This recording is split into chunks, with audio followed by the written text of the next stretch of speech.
కూటమి ప్రభుత్వం నిర్వహించిన మెగా డిఎస్సీ ధాగా డిఎస్సీగా మారిపోయిందని ఇందుకు బాధ్యులైన విద్యాశాఖ మంత్రి నారా లోకేష్ను బర్తరఫ్ చేసి డిఎస్సీ అక్రమాలపై సిబిఐ విచారణ జరిపించాలని వైసీపీ యోజన విభాగ నాయకులు డిమాండ్ చేశారు. డిఎస్సీలో అక్రమాలు జరిగాయంటూ కడప కలెక్టరేట్ ఎదుట వైసీపీ యోజన విభాగం ఆధ్వర్యంలో ధర్నా నిర్వహించారు. ధర్నాను ఉద్దేశించి యోజన విభాగ జిల్లా అధ్యక్షుడు దేవిరెడ్డి ఆదిత్య, రాష్ట్ర ప్రధాన కార్యదర్శులు షేక్ ఉమర్, షఫీవుల్లా మాట్లాడారు. కూటమి ప్రభుత్వం నిర్వహించిన డిఎస్సీ అక్రమాలకు నిలయంగా మారిందని ఆరోపించారు.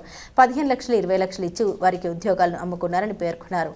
డిఎస్సీలో స్టేట్ ఫస్ట్ ర్యాంక్ వచ్చిన అభ్యర్థికి ఉద్యోగం రాలేదంటే ఎన్ని అక్రమాలు జరిగాయో తేటతెల్లం అవుతుందన్నారు. కడప నగరంలో కడప జిల్లా యోజన విభాగం ఆధ్వర్యంలో పెద్ద ఎత్తున డిఎస్సీ కాదు, ఇది మెగా డిఎస్సీ కాదు, దగా డిఎస్సీ కార్యక్రమంపై పెద్ద ఎత్తున యువజన విభాగం, విద్యార్థి విభాగం, వాలంటరీ అలాగే డిఎస్సీ అభ్యర్థులు కూడా పాల్గొనడం జరిగింది. నిజంగా ఈరోజు డిఎస్సీ యొక్క నోటిఫికేషన్ ఇచ్చినప్పటి నుంచే అవినీతి జరిగింది.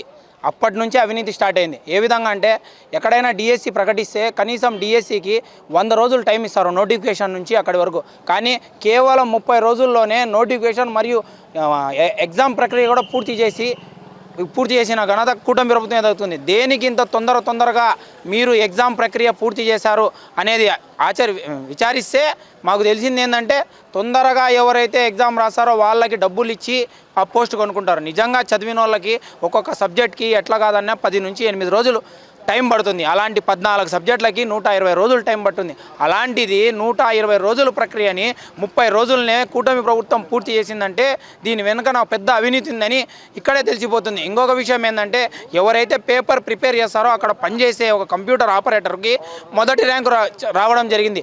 12,000 ఉద్యోగికి 3,30,000 మంది రాస్తే అందులో మొదటి ర్యాంక్ వస్తే అతనికి ఉద్యోగం ఇవ్వాల్సింది పోయి అతని యొక్క డేటాని డిలీట్ చేయడం, అలాగే అతని హాల్ టికెట్ నెంబర్ కూడా లేకుండా చేయడం, దీని మతలబ్ ఏందని మేము ఈ మీడియా ముఖంగా ప్రశ్నించడం. నిజంగా అక్కడి నుంచే పేపర్ లీక్ ప్రక్రియ ప్రారంభమైంది. తర్వాత డిఎస్సికి కోటాకు సంబంధించింది ఎక్కడైనా డిఎస్సి కోటా అయితే ఖచ్చితంగా టెట్ కానీ బీఈడి ఎగ్జామ్ రాసి ఉండాలా, వాళ్ళు క్వాలిఫై ఉండాలా, వాళ్ళకి ఈ యొక్క ఏమైతే స్పోర్ట్స్ కోటా కింద జాబులు వస్తాయి. కానీ ఎటువంటి ఎగ్జామ్ లేకుండా, ఎటువంటి టెట్ వాళ్ళు పాల్గొనకుండా, ఎటువంటి బీఈడి ఎగ్జామ్ లేకుండా డైరెక్ట్ ఉద్యోగ ప్రక్రియ ఇవ్వడం నిజంగా దారుణం. దీంట్లో అవినీతి జరిగిందని ఇక్కడ కూడా కనిపిస్తుంది. నిజంగా మీ అవినీతి బయటపడేంత వరకు సిబిఐతో విచారణ జరిపించాలని, లేకుంటే మా యువత పెద్ద ఎత్తున ధర్నాలు, నిరసనలు అలాగే ఆమరణ నిరాహార దీక్ష చేపట్టడానికి కూడా వెనకాడబోమని ఈ మీడియా ముఖంగా తెలియజేసుకున్నాం.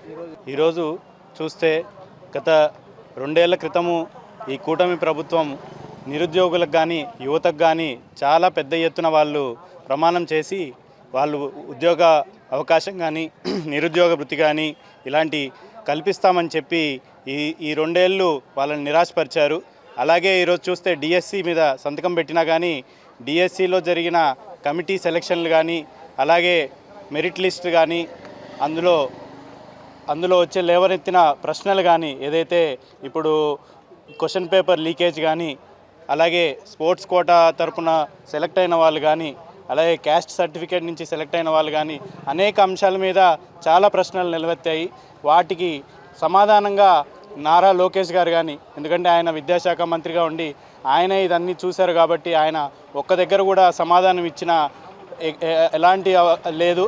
కాబట్టి మేము వైఎస్ఆర్సీపీ పార్టీ తరఫున ఒకటే డిమాండ్ చేస్తున్నాము, ఆయన ముందుకొచ్చి ఎంతైనా ఈ యువతకి ఆయన సమాధానం చెప్పాలని ఈ సభాముఖంగా తెలియజేస్తున్నాము. అలాగే ఈ ప్రణాళికని ఏదైతే ఈ డిఎస్సి ప్రణాళికను చేపట్టారో ఇందులో జరిగిన అవకతవకల గురించి సిబిఐ ఎంక్వైరీ జరిపి అందులో భాగంగా ఉన్న ప్రతి ఒక్కరిని నిలదీసి వాళ్ళని యువత ముందుకు తీసుకురావాలని మేము ఈ సభాముఖంగా తెలియజేస్తూ వైఎస్ఆర్సీపీ పార్టీ తరఫున ప్రతి ఒక్క నిరుద్యోగికి మేము అండగా నిలుస్తామని ఈరోజు వ్యక్తం చేస్తున్నాము.